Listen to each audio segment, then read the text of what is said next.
Y también, Señor, queremos estar listos para recibir lo que tengas para decirnos. Queremos, Señor, tener corazones dispuestos a escuchar tu voz, a entender tu palabra y a ser transformados por ti. Por eso te rogamos, Señor, humildemente, obra en nuestras vidas. Aquí estamos delante de ti, Señor, y queremos ser el objeto de tu gracia hoy. Señor, que nuestro corazón pueda ser un buen terreno y que la semilla de tu palabra sea sembrada en este día y que podamos dar fruto abundante de ella. Gracias te damos desde ya por lo que tú nos vas a hablar y que verdaderamente podamos experimentarlo en tu presencia. En el nombre de Jesús. Amén.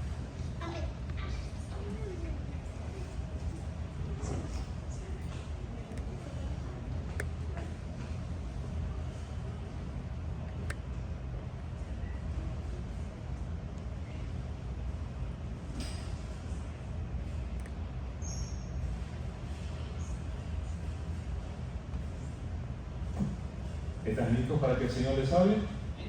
Amén.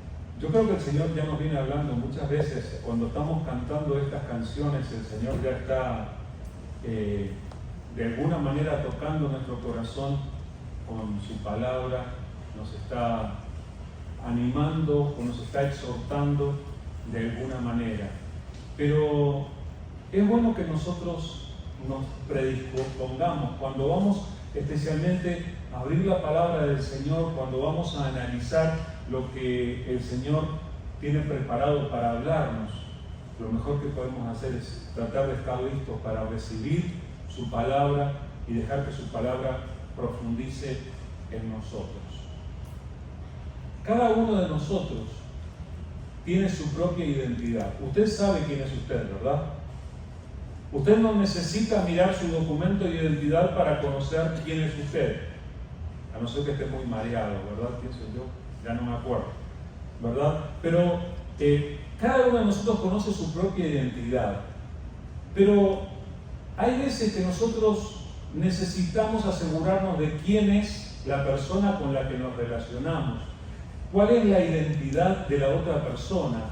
Para nosotros poder tratar a esa persona como tendríamos que tratarla. Hoy conocí a Idalia, la conocí hoy. Tal vez resulta ser que la señora es la presidenta de la República Dominicana y yo no me enteré, y después me entero. Uno tiene que aprender de la identidad de cada uno. Yo sabía, supe por bastante tiempo, por ejemplo, que David tiene influencia con el gobernador Abbott. Si ustedes no sabían, hablen con él. Son cuestiones que tenemos que saber de la identidad de las personas. Ahora, justamente con respecto a eso, algo que nos cambia la vida verdaderamente es cuando nosotros reconocemos la verdadera identidad de Jesús. Y digo la verdadera identidad. Ustedes vean que nosotros tenemos ciertos personajes, ciertos superhéroes que nosotros conocemos que tienen una identidad secreta. Por ejemplo, Batman, han escuchado hablar de Batman, ¿verdad? Usa una máscara, pero él no utiliza su nombre común y corriente. Batman no es su nombre común y corriente, él tiene otra identidad, donde nadie sabe que él es el superhéroe. Lo mismo pasa con Superman, ¿verdad? Que tiene una identidad. Clark Kent es un periodista que trabaja en tal y cual lugar y que se relaciona con personas, pero cuando llega el momento se quita la camisa y debajo tiene la Super S y sale ahí a defender a los débiles. Ahora, con Jesús no pasa lo mismo porque no es un superhéroe de ficción. Jesús no es un invento. Jesús no es lo que se le ocurrió a un ser humano. Jesús es una persona que está registrada en la historia y que también nosotros podemos aprender en su palabra que su verdadera identidad va más allá de lo que cualquiera de las nuestras podría ir. Ustedes saben que yo soy un poco imaginativo y cuando yo leo la Biblia yo suelo meterme en la película de lo que leo, especialmente cuando voy a las historias bíblicas. Es como si yo pudiera meterme allí. Ustedes escucharon este pasaje que leyó Nan hace un ratito. Es un pasaje bastante conocido. La frase o el versículo más conocido de ese pasaje es cuando Jesús dice: yo soy el camino y la verdad y la vida, nadie viene al Padre si no es por mí. Bueno, esa es la parte más conocida, pero yo quisiera que ustedes presten atención a todo el contenido de este pasaje, porque es un diálogo, y yo me metí en la película de esto y digo, es impresionante esto. Les voy a volver a leer este pasaje para que ustedes recuerden lo que es. Esto es Juan capítulo 14. Empieza Jesús está hablando con sus discípulos. Esto sucede la noche de la última cena, la noche en que Jesús fue traicionado. Y Él está hablando con sus discípulos, yo creo que les está diciendo de las cosas más importantes. Y dice Juan 14, desde el 1 en adelante, dice: no se turbe vuestro corazón. ¿Creéis en Dios? Creed también en mí. En la casa de mi Padre muchas moradas hay. Si así no fuera, yo os lo hubiera dicho. Voy pues a preparar lugar para vosotros, para que donde yo estoy, vosotros, y si me fuere y os preparare el lugar, vendré otra vez y os tomaré a mí mismo, para que donde yo estoy, vosotros también estéis. ¿Se dan cuenta que Jesús está hablando cosas tremendamente importantes de la vida espiritual? Y él sabe que él está a punto de ser arrestado, de ir a la cruz, y que sus discípulos iban a ser testigos de su muerte. Entonces, de alguna manera los está preparando. Les dice: miren que voy a preparar lugar, los voy a llevar conmigo, van a estar conmigo. Y le dice en el versículo 4: y sabéis a dónde voy y sabéis el camino. Y allí aparece uno de los personajes con una pregunta muy humana. Dice el versículo 5: le dijo Tomás: Señor, no sabemos a dónde vas. ¿Cómo pues podemos saber el camino? Muy lógico, Tomás. Señor, si no sabemos a dónde vas, ¿cómo vamos a conocer el camino? Si tú no sabes dónde va la otra persona, ¿cómo vas a saber cómo llegar allí? Le doy tantas gracias a Dios porque Tomás hizo esta pregunta, porque la pregunta de Tomás motivó la respuesta, que es uno de los versículos más conocidos de toda la historia de la humanidad. Versículo 6. Jesús le dijo: yo soy el camino y la verdad y la vida. Nadie viene al Padre sino por mí. Entonces, esto le responde Jesús a Tomás en cuanto al camino. ¿No conocen el camino? Soy yo, Tomás. Yo soy el camino, la verdad y la vida. Nadie viene al Padre sino por mí. Si me conocieseis, también a mi Padre conoceríais, y desde ahora lo conocéis y le habréis visto. Es tremendo lo que está diciendo. Pero entonces aparece otro de los discípulos.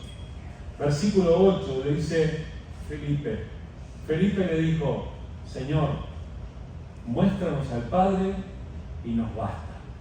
Yo creo que, no sé, esto debe haber sido tremendo. El Señor Jesús está hablando: voy al Padre, yo les voy a preparar lugar, yo soy el camino para llegar, y si ustedes me conocieran a mí, también conocerían al Padre. Y entonces Felipe, escuchando esto, él debe haberse quedado con: wow, entonces capaz que Jesús nos puede mostrar a Dios en persona, y eso sería lo máximo, y eso sería tremendo.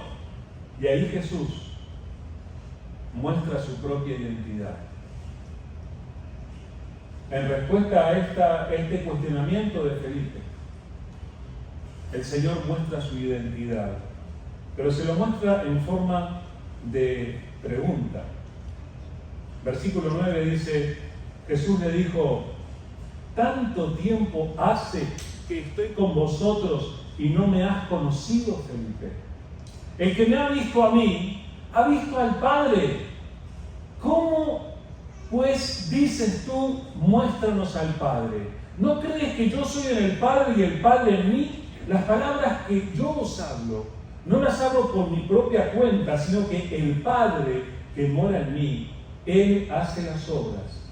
Creedme que yo soy en el Padre y el Padre en mí. De otra manera, creedme por las mismas obras. ¿Y saben lo que yo me imaginé cuando leía esto? Me imaginé a Tomás y a Felipe mirándose el uno al otro como con los ojos bien grandes. Jesús dijo lo que yo acabo de escuchar. Cuando Felipe le dice, muéstranos al Padre y nos alcanza, qué maravilla sería. Felipe, hace tanto tiempo que estoy entre ustedes, todavía no me conocen. Te falta decir, hola, yo soy el Padre. ¿Todavía no entiendes que el Padre está en mí, que yo estoy con el Padre y que somos uno? Es un poco difícil de entender, por supuesto. Pero esta revelación es algo impresionante. Felipe, por lo menos, se debe haber quedado cuestionándose, oiga, todo este tiempo, mientras íbamos y veníamos, mientras lo escuchábamos enseñar, mientras lo mirábamos hacer milagros, mientras comíamos juntos, mientras conversábamos, mientras nos reíamos en el camino, mientras dormíamos a la intemperie algunas veces o quedándonos en la casa de este o aquel, estuve todo el tiempo frente a la presencia del propio Dios y no me había dado cuenta. Eso es lo que podría haber pensado Felipe. Pero esta revelación es tremendamente importante para nosotros. Escuchen, nosotros podemos aprender y saber de muchos personajes históricos que causaron alguna clase de cambio, alguna clase de situación especial en la historia de la humanidad. Pueden escuchar de Einstein, sus pensamientos, sus cálculos generaron un montón de cosas. Tomás Alva Edison, uno de los grandes inventores de nuestra historia. Cristóbal Colón descubrió América ya existía, pero bueno. Todos esos influyeron, pero ¿saben qué? Todos ellos fueron nada más que hombres, fueron seres humanos. Jesús no fue solamente un personaje histórico más. Jesús es algo muy diferente. La semana pasada empezamos a analizar un poco los primeros versículos de la carta del apóstol Pablo a los Colosenses. Cuando Pablo sigue escribiendo a los Colosenses, llega a un punto en el que habla directamente de la identidad de nuestro Salvador, la verdadera identidad de Jesús. Y eso es lo que les quiero leer ahora. Está escrito en Colosenses capítulo 1, versículos 15 al 20. Colosenses 1, del 15 al 20, dice esto: Él es la imagen del Dios invisible, el primogénito de toda creación, porque en Él fueron creadas todas las cosas, las que hay en los cielos y las que hay en la tierra, visibles e invisibles, sean tronos, sean dominios, sean principados, sean potestades, todo fue creado por medio de Él y para Él. Y Él es antes de todas las cosas, y todas las cosas en Él subsisten. Y Él es la cabeza del cuerpo que es la iglesia, el que es el principio, el primogénito de entre los muertos, para que en todo tenga la preeminencia, por cuanto agradó al Padre que en Él habitase toda plenitud, y por medio de Él reconciliar consigo todas las cosas, así las que están en la tierra como las que están en los cielos, haciendo la paz mediante la sangre de su cruz. Otra vez, así como en la conversación entre Jesús y Tomás y Felipe, en este caso se nos habla de la identidad de Jesús. Y yo quisiera analizar un poco detenidamente lo que está diciendo el apóstol Pablo aquí. Está hablando de Jesús, está describiendo quién es Jesús. ¿Quién es Jesús?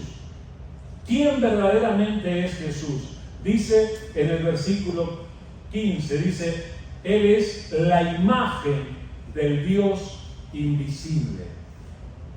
Nosotros sabemos que Dios es invisible, ¿verdad? Nosotros sabemos, y está escrito en la palabra, que Dios es invisible. Nuestros ojos humanos no son capaces de captar la realidad de Dios. Dios no tiene forma de nube, Dios no tiene forma de cuadrado. Dios es invisible para nosotros. Pero Jesús es la imagen del Dios invisible. A Jesús se le podía tocar, a Jesús se le podía ver. Jesús era la propia presencia de Dios hecha visible. Él es la imagen del Dios invisible. Aquellos discípulos se deben haber quedado tan conmovidos.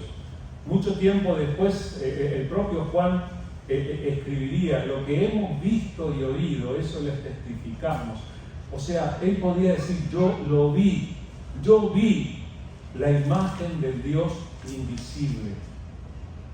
Jesús es la presencia del propio Dios. Jesús hace toda la diferencia en la vida de cualquier persona que cree en Él, porque es el propio Dios presente frente a cualquiera que se le acerque. Pero ustedes se dieron cuenta que dice: Él es la imagen del Dios invisible, el primogénito de toda la creación. Esto de que sea el primogénito de toda creación, primogénito quiere decir el primer nacido, ¿verdad? Pero yo quiero aclarar aquí que no se refiere a que Jesús haya sido creado por Dios. Jesús fue el que creó. Y aquí utiliza la frase primogénito, la palabra primogénito, para referirse al que estuvo antes y para referirse al de mayor importancia. No es una cuestión de creado. Jesús es el que crea. Dice en el siguiente versículo: en Él fueron creadas todas las cosas. Todas las cosas fueron creadas en Él. ¿Dónde fueron creadas las cosas? En Jesús. Jesús es el que tiene que ver con toda la creación. Ustedes se dieron cuenta que al final de este versículo dice: todo fue creado por medio de Él y para Él. O sea, Jesús, en aquel momento en que el Padre estaba diciendo: produzca la tierra seres vivientes, era Jesús el que estaba presente allí. Jesús se presenta como el que no solamente estuvo en la creación, sino que todas las cosas fueron creadas por Él y para Él. Estamos hablando de Dios mismo. Estamos hablando del propio Dios.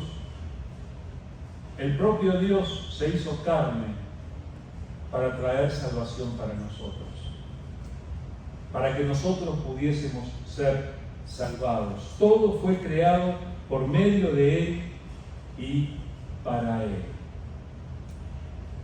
Dice a continuación: Él es antes de todas las cosas, y todas las cosas en Él subsisten. Hay un pasaje en el que Jesús discute, una de las tantas veces que Él discute con los fariseos, y entre otras cosas, Él les habla de Abraham y les dice, Abraham se asombró de que pudiera ver mi día y lo vio. Y los fariseos, siempre cuestionadores, le dicen, oiga, Señor, usted no tiene todavía 50 años y me va a decir que lo conoció Abraham, que vivió hace 1000 años. ¿Cómo es eso? Lo que Jesús les dijo fue tremendo.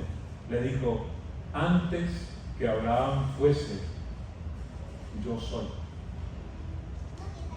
Y utilizó la frase prohibida para los israelitas, yo soy. Yo soy es el nombre de Dios. Pero sin embargo, Él le dice, antes que Abraham fuese, yo soy. Si tú hablas hoy con Jesús, te puede decir tranquilamente, antes que Cristóbal Colón fuese, yo soy. Antes que Abraham fuese, yo soy.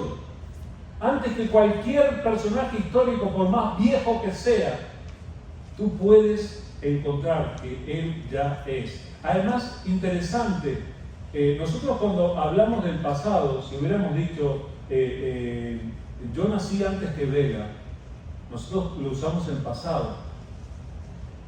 Yo nací, pero Jesús dice, yo soy. ¿Por qué? Recuerden que en Apocalipsis Jesús se presenta como el Alfa y la Omega, el principio y el fin, el que es y que era y que ha de venir. Jesús es la propia presencia de Dios. ¿Se acuerdan cómo se le presentó a Moisés cuando Moisés lo cuestionaba tanto al Padre diciéndole, ¿y qué le digo a los israelitas que quién se me apareció? ¿Qué nombre de Dios le doy? Diles que yo soy, le dijo Dios. Y desde allí en adelante el nombre de Dios fue reconocido como ese yo soy.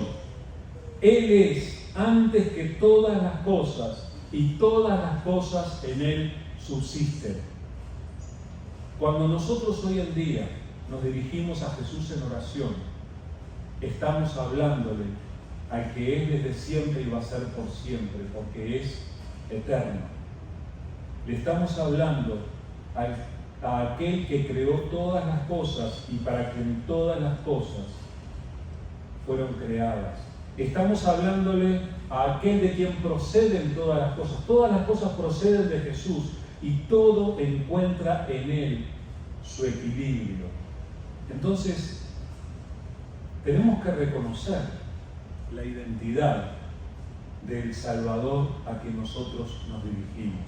No tenemos un Salvador humano, no fue un hombre nada más, sino que el propio Hijo de Dios se presentó y murió en la cruz por nosotros para que nosotros pudiésemos ser perdonados y reconciliados con Dios. Pero es interesante que en esta descripción de quién es Jesús, al hablar de su identidad, lo relaciona con la iglesia. Dice, Él es la cabeza del cuerpo, que es la iglesia. Jesús es la cabeza del cuerpo, que es la iglesia. Está hablando de Jesús y está hablando de la autoridad, de la importancia que tiene Jesús, y nosotros reconocemos. Y aquí yo lo quiero dejar bien claro. La cabeza de la iglesia no es el pastor, ni el pastor que habla español, ni el pastor que está predicando en inglés allá abajo. La cabeza de la iglesia es el propio Cristo Jesús. No vamos a reconocer otra autoridad sobre la iglesia. Pero a mí lo que me llama la atención es que al hacer esta descripción, Él es el que es por sobre todas las cosas, el que gobierna, el que manda por sobre todo fue creado por Él y para Él. Y luego dice, Él es la cabeza del cuerpo, que es la iglesia. Habla de su autoridad sobre la iglesia, pero al mismo tiempo está reconociendo que la iglesia tiene un lugar importante en lo que tiene que ver con el funcionamiento de las cosas en el mundo espiritual. Si vamos a hablar las cosas como son, por encima de todo está Dios, está Jesús, enseguida está la iglesia y luego está todo lo demás. Y cuando hablamos de la iglesia no hablamos de la institución, no estamos hablando de la organización humana, estamos hablando de la obra que Dios está haciendo en nosotros, las personas que creemos en Jesús, que recibimos a Jesús como nuestro Salvador. Eso nos coloca a nosotros en una posición muy especial en cuanto a cómo se hace y de qué manera se tiene que hacer la voluntad de Dios. Dios obra por medio de su iglesia. No sé si entienden la responsabilidad que esto nos deja a nosotros, pero es tremendo. Jesús es por sobre todo, pero la iglesia es su cuerpo. Nosotros somos miembros, órganos de ese cuerpo de Cristo que es la iglesia. Y eso nos da una tremenda responsabilidad a nosotros. Este pasaje entonces dice que Él es el principio. Jesús no solamente estuvo en el principio, Él es el principio. Él es la chispa que genera todo lo demás. Los seres humanos quieren encontrar una tremenda serie de grandes coincidencias que dieron lugar a todo lo que existe. Hablan del Big Bang y con eso quieren referirse a que se produjeron combinaciones químicas y cuestiones del mundo de la física y finalmente llegamos a esto que nosotros vemos y percibimos hoy en día. Oigan, hay que tener muchísima fe para creer semejante disparate. La palabra de Dios nos revela claramente que Jesús es el principio. Lo dice directamente. Por eso Jesús, cuando se encontraba con Juan para enviar las cartas del Apocalipsis, le decía: yo soy el principio, el que era, que es y que ha de venir. Él es el principio. Todo lo que conocemos es su idea, su labor, el resultado de su obra. Y luego dice algo bastante interesante. Dice: Él es el primogénito de entre los muertos. Otra vez utiliza esta cuestión de familiaridad, de padre e hijo, el primogénito. Ustedes saben que las familias que tienen varios hijos tienen un primogénito. El primogénito es el hijo mayor. Y aquí se refiere a Jesús como hijo mayor de entre los muertos. ¿Quiénes son los muertos? Todos los que se mueren. No, escuchen. Él es el primogénito de entre los muertos. Se está refiriendo a que cuando Jesús se levantó de entre los muertos, a que cuando Jesús resucitó, Él es el primero entre muchos que se van a levantar como Él. ¿Y quiénes son los que se van a levantar entre los muertos como Él? Aquellos que creen en Él. Los que verdaderamente establecen una relación con Jesús, un compromiso con Jesús. Los que verdaderamente se relacionan con Él. Pero ustedes saben que, de acuerdo a la Biblia, Jesús no fue el único resucitado y Jesús no fue el primero. La Biblia, por ejemplo, en Segunda de Reyes nos registra una pareja que recibía frecuentemente al profeta Eliseo y cuyo hijo murió, y que la señora fue a buscar al profeta, lo trajo y el niño resucitó. La palabra nos habla de una ocasión en que Jesús venía llegando a la ciudad de Naín y se encuentra con un proceso fúnebre. Una viuda está sacando a su hijo que acaba de morir y Jesús detiene aquel momento y resucita al niño. La palabra nos habla de Lázaro, que también resucitó. O sea, Jesús no sería el primero en el orden cronológico de resucitar, pero Jesús es el primero de los muertos. Es el primero de todos los que nos vamos a levantar de entre los muertos para vivir con Él para la eternidad. Este es el Jesús en el que creemos. Él es el que tiene dominio aún sobre nuestro enemigo natural más fuerte, que es la muerte. Y luego dice que Él es el autor de la reconciliación. Él es el que nos reconcilia con Dios. Él es el que produce que nuestra relación con Dios sea restaurada. Yo no sé si ustedes, qué sienten ustedes al escuchar la palabra reconciliación, pero la palabra reconciliación es un concepto bien lindo. Quiere decir que algo estuvo roto, una relación estuvo rota y que luego hay una restauración. Bueno, Jesús es el autor de la reconciliación de nuestra relación con el Señor. Dice en Romanos capítulo 8, versículos 18 al 23, dice: pues tengo por cierto que las aflicciones del tiempo presente no son comparables con la gloria venidera que en nosotros ha de manifestarse, porque el anhelo ardiente de la creación es el aguardar la manifestación de los hijos de Dios. Porque la creación fue sujetada a vanidad, no por su propia voluntad, sino por causa del que la sujetó en esperanza.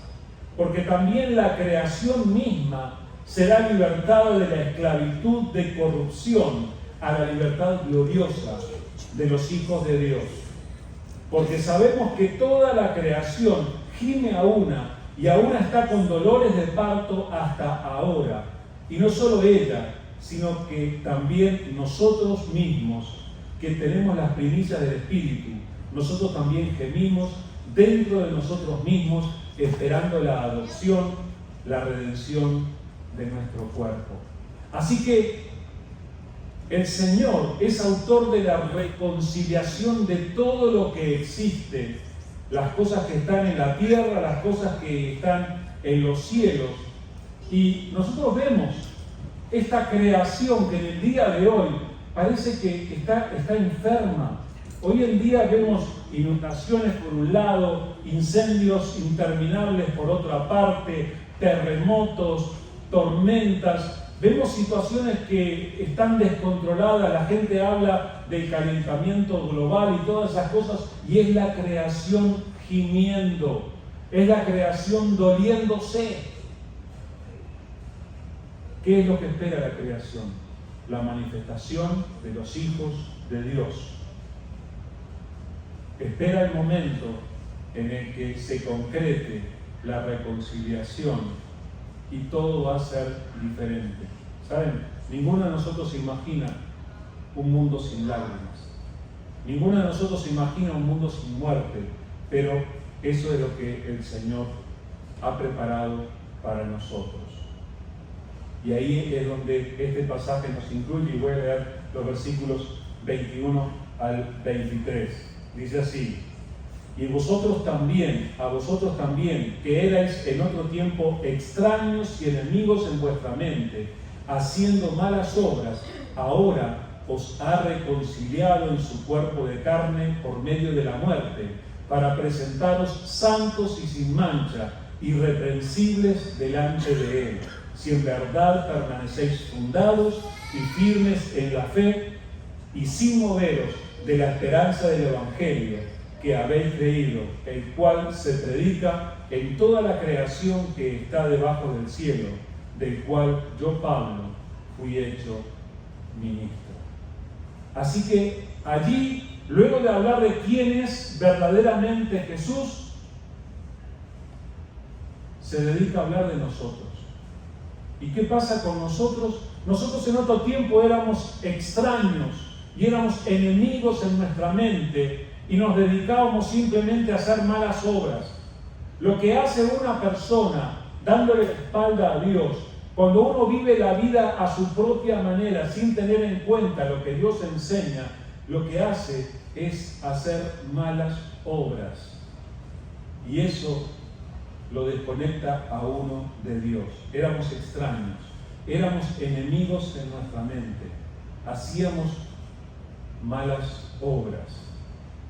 Pero ¿qué dice el pasaje? Dice que a nosotros que hacíamos todo eso, nos reconcilió en su cuerpo de carne por medio de la muerte. En la muerte de Jesús, en el hecho de que nosotros creemos en aquel sacrificio en la cruz, En la muerte de Jesús nosotros recibimos la reconciliación con Dios. Tantas veces lo hemos dicho, Dios nos espera a nosotros con los brazos extendidos, con los brazos abiertos, como en la cruz. Aquella figura del padre del hijo pródigo, ¿se acuerdan la historia del hijo pródigo? Que el hijo finalmente, luego de haber malgastado sus bienes, decide retornar al padre. ¿Qué es lo que encuentra? Él esperaba encontrar un dueño, un capataz de un campo que lo iba a recibir duramente y le iba a pedir trabajo. Cuando él se viene acercando, el padre lo ve de lejos, es el padre que corre a él, lo abraza, lo besa y lo recibe con una fiesta. Lo estaba esperando con los brazos abiertos. Eso es lo que el Señor hace con nosotros. Nos recibe. ¿Y para qué? Dice el pasaje, para presentaros santos y sin mancha e irreprensibles delante de Él. Santos y sin mancha e irreprensibles delante de Él. ¿Qué quiere decir esto? Escuchen, ninguno de nosotros se merece estos títulos. Santos, sin mancha, irreprensibles. ¿Quiere que le dé una lista de las cosas por las que yo soy digno de ser reprendido? Mejor que no.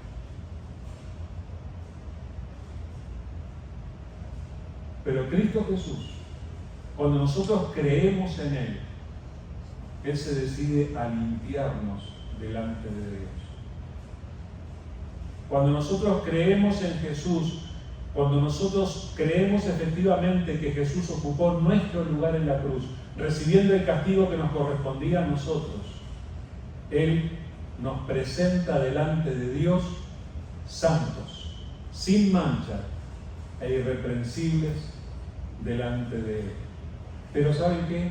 Hay una condición muy importante.